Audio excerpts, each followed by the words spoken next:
Cittadini, aiutateci, lo chiedono i sindacati della Polizia di Stato, penitenziaria, vigili del fuoco, forestali. Basta con i tagli, sì alla razionalizzazione. Questi titoli, buon pomeriggio dal telegiornale del Veneto. La crisi e i tagli, a Venezia il corteo dei sindacati di quasi tutte le forze dell'ordine. Il loro appello è rivolto alle istituzioni: stop ai tagli che penalizzano e fortemente la sicurezza dei cittadini. La loro richiesta è di razionalizzare le risorse senza penalizzare i servizi. Vediamo. Sindacati della Polizia di Stato, del Corpo Forestale, della Polizia Penitenziaria, dei Vigili del Fuoco. Tutti a Venezia in difesa della sicurezza pubblica minacciata dai tagli lineari e indiscriminati del governo.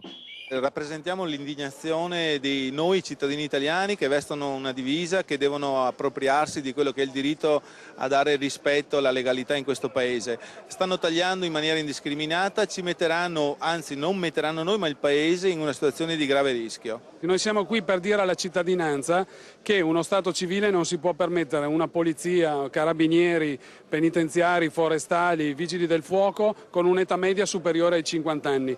In corteo, fra le bandiere, anche Guardia di Finanza e Carabinieri, corpi militari che danno sostegno e adesione ai loro colleghi, prendendosi un giorno di ferie per essere in piazza insieme. Cerchiamo solidarietà, anche perché penso che la sicurezza sia un bene comune e che sia l'interesse di tutta la popolazione. E non credo che in un paese come il nostro si possa permettere lo smantellamento della sicurezza, che è un bene comune. Non abbiamo i soldi per le emergenze, è proprio l'altro giorno che per una segnalazione di emergenza in campo di sicurezza agroalimentare e anche di maltrattamento animali non siamo potuti uscire perché le macchine non avevano benzina. Attualmente abbiamo fatto proprio una ricognizione l'altro ieri, siamo a meno 500 uomini che sono da il 30%.